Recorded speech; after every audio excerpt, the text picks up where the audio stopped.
Hello and welcome back. Today we're going to be working on my PM2, and this is my Maxamet PM2, and what we're going to do is we're going to get around the old wicked edge here, and I'm going to get rid of the polished edge that's on here. That's just some tape goo and whatever on the edge right there, but you can tell that it's been polished. The knife doesn't necessarily need to be sharpened. It's Maxamet and it lasts absolutely forever, so that's cool. But basically I just want to mix it up a little bit, and just because I like sharpening knives. So I'd say it has lost just a touch of its edge since I've sharpened it last, but for the most part it's really durable. But basically, like I was saying, I just want to mix it up and get rid of this polished edge on here and put a toothy edge on it, just to give it a little bit more bite when I'm actually using it. So that's what we're gonna do. Let me get the camera all sorted out and I'll be back shortly. Okay, we are all set up. For everybody following at home, I've got my PM2 in the top holes of my wicked edge. I do have a piece of chamois back behind here. That's what I use for the full flat ground blades. So I've got that to keep it square. I can put this tape over the top just because the chamois will like flap and it rubs my hand and annoys the hell out of me. So that's what that tape is for. As far as the depth on the wicked edge, I have it out to B on the little ruler thing here.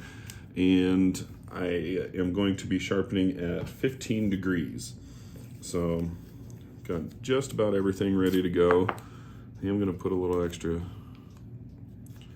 tape right here on my action, just to keep the funk out of it.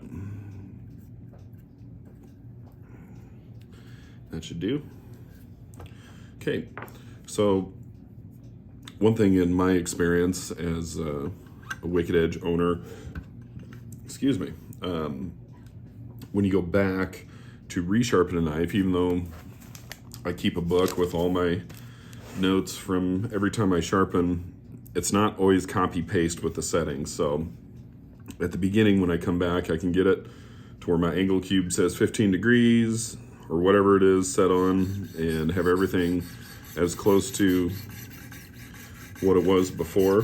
And sometimes it will be slightly off. So I am using the marker trick, and I recommend that every time that you go back to a blade, just so you can tell for sure what exactly your stones are going to be doing.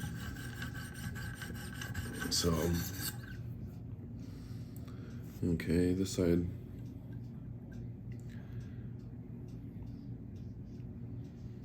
It's pretty close.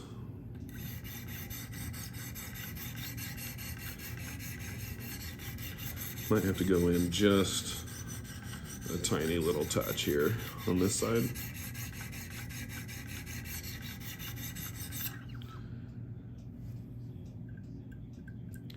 Yeah, I think I'm going to. So I'm just coming out here on the micro adjustment and taking it in just a touch. So it'll probably, what I just did there, will probably equate to about 1/10 of a degree difference.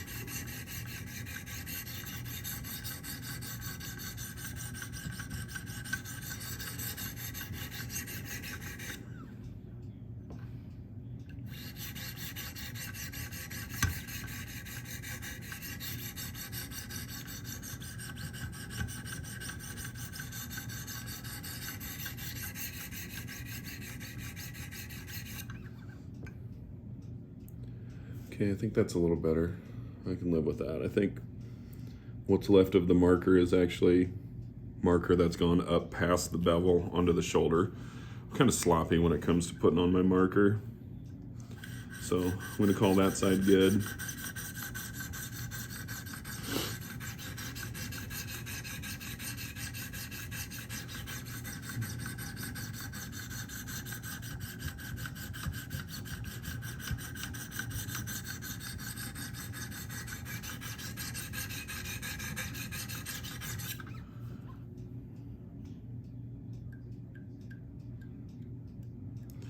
Okay, so I definitely have a burr, and I don't know if you can see it or not, but there is just a little bit of marker right here. I think that's just the sloppiness that I was talking about. I kind of tend to just slap the marker on.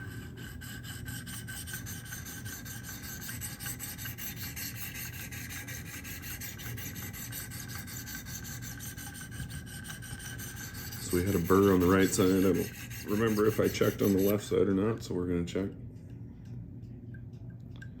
Yep, got a nice burr. So pretty close, just a very, very minor adjustment on my left side over here. So we're just gonna go ahead and get going. So I'm starting with the 400 grit. I don't feel like I need to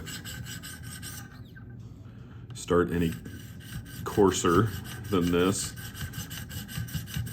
I don't really, my objective is not to remove a ton of metal here. It's just give her a little bit of a touch up.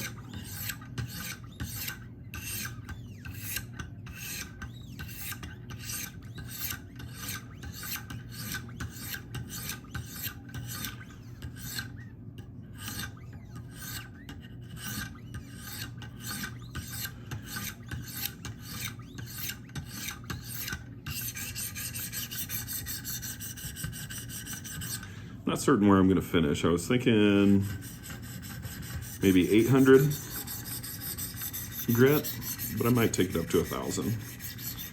So I think 1,000 grit still has enough tooth to it to be considered aggressive, at least in my mind, as far as the toothiness goes. But obviously it's going to be a little bit more refined than 4 or 6 or 8, obviously. So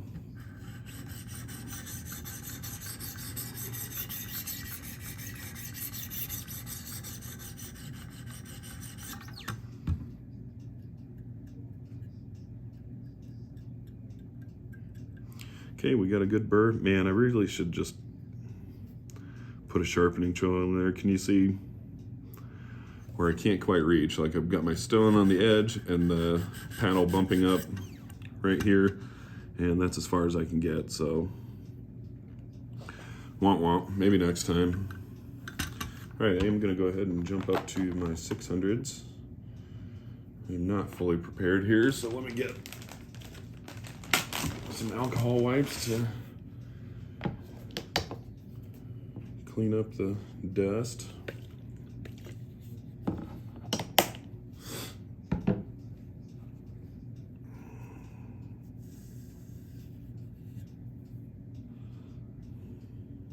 Okay.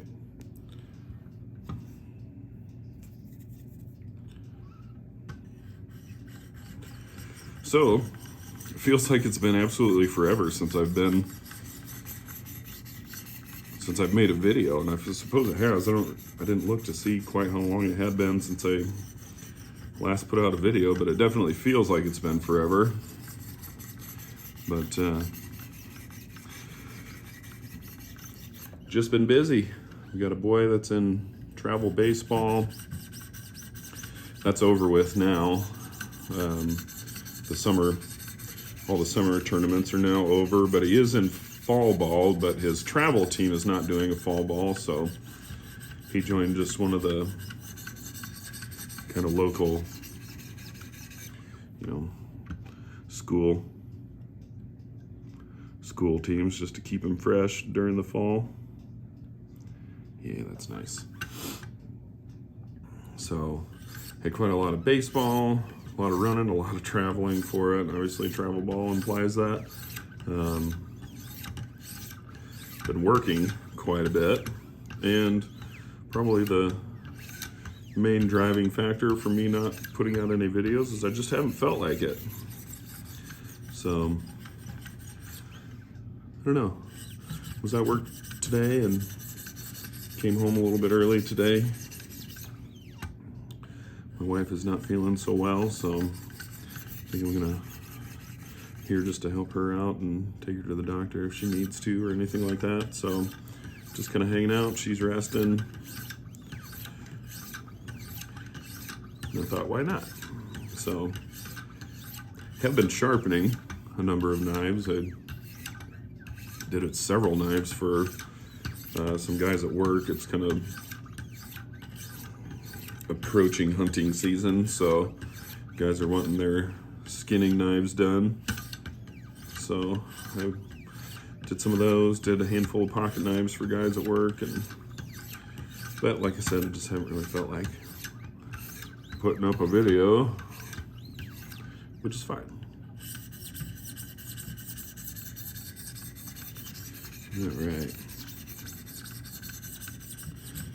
With this Maxamet, and honestly any other really hard steel, I learned a lesson on my Spyderco Drunken, which is made out of S90. Any of these really hard, potentially chippy steels,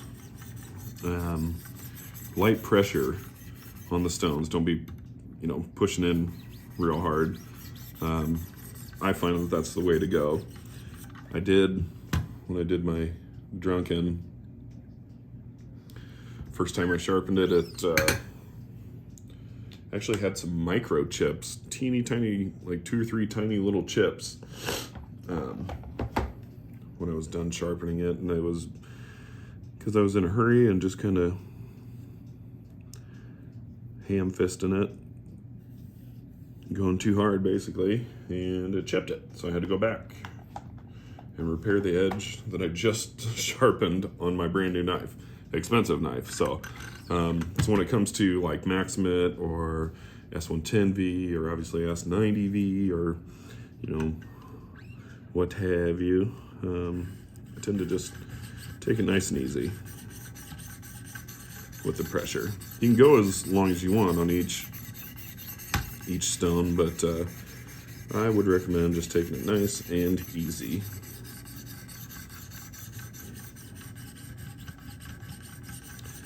So now we're up to the 800 grit.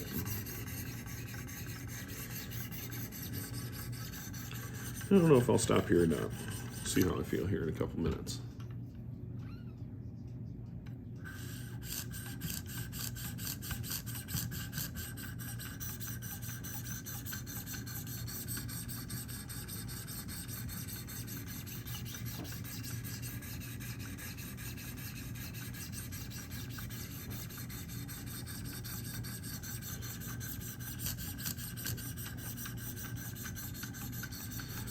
I'm just doing a couple laps back and forth just to try to scrub out the scratch pattern of the previous stone and start to knock the bevel down. I guess the burr, kind of refine the burr a little bit.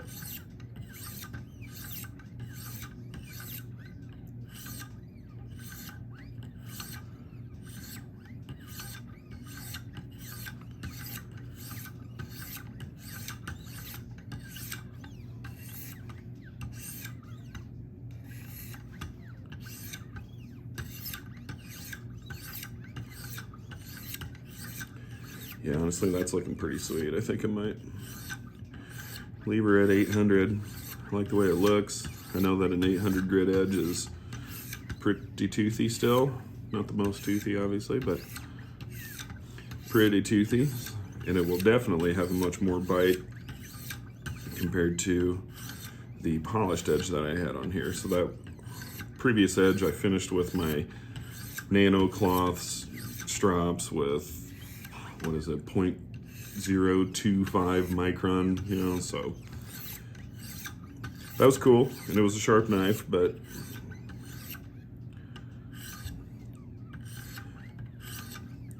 last couple times I carried this knife, I thought, maybe I ought to put a toothy edge on it.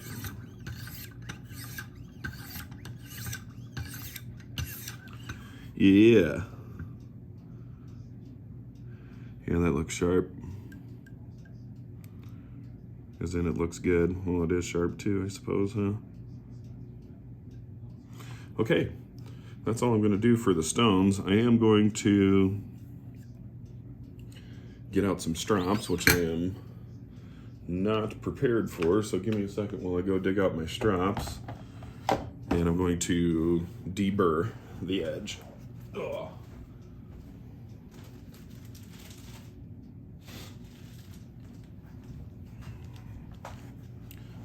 Okay.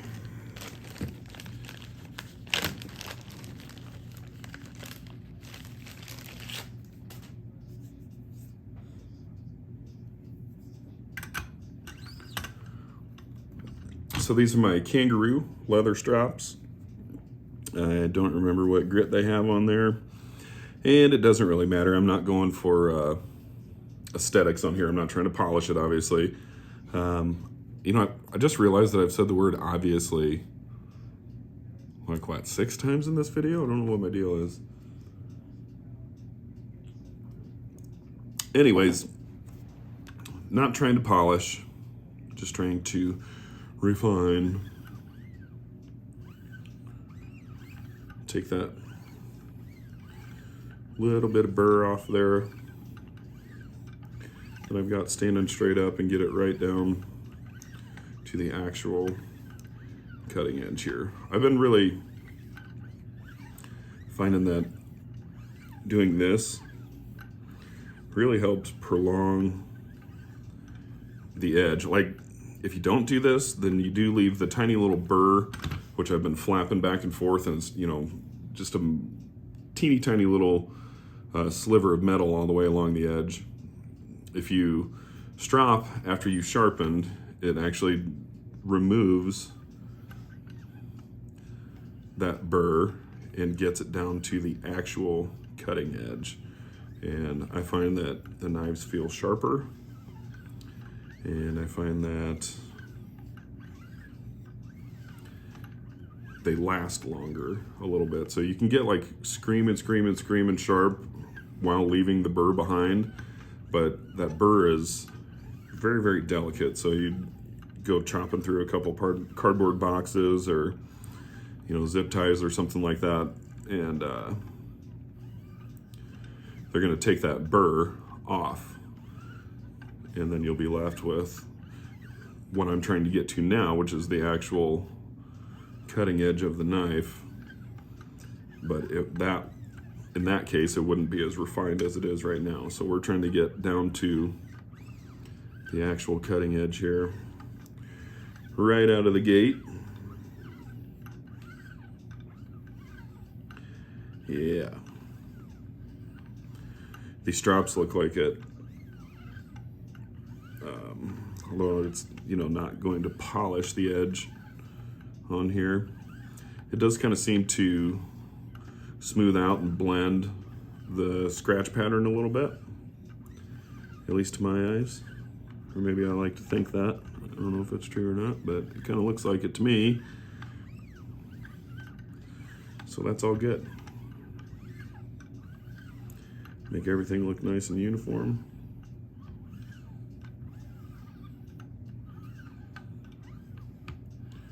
And we'll be ready to rock and roll here in just a moment.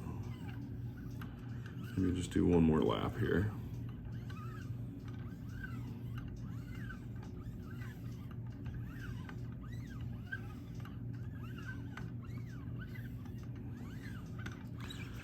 Ta-da! That's it. Didn't take too long. All right, let me shut that off and I'll get her out and we can take a look at her. All right, here she is. Let's see how we did.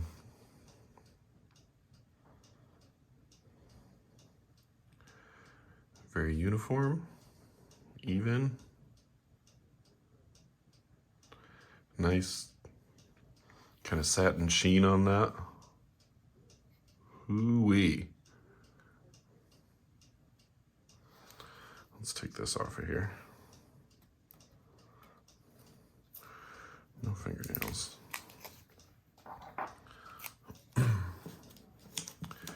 Here's my little piece of chamois that I use. It's got a couple miles on it, doesn't it?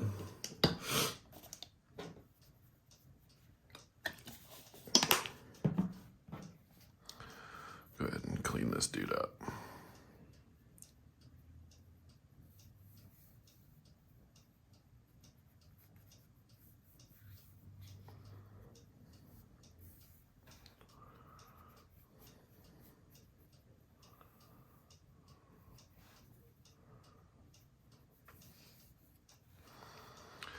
That's better.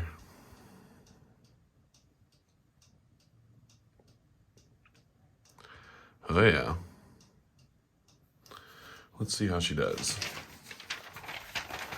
Let's see, who do we have? Jerry. Let's see if we can slice your face in half here. Whoa, she bit. There it goes. It got snagged on the crappy torn out edge there. Trust me. She's sharp.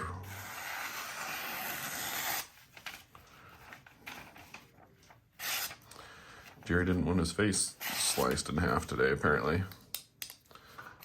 Yeah. Let's get all this crap cleaned up. And I suppose, while I have you here, crappy flick.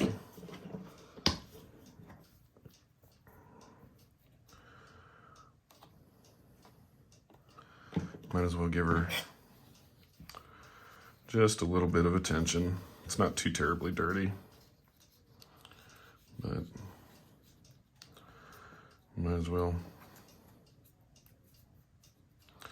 defunk her while we can, or while we got her here.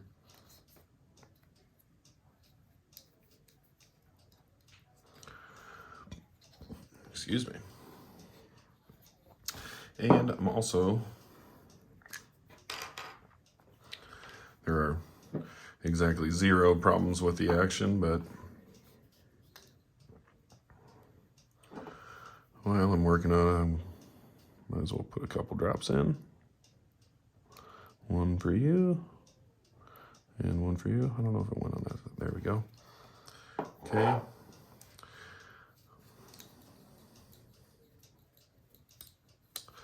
Just using the old nano 10 weight nano oil.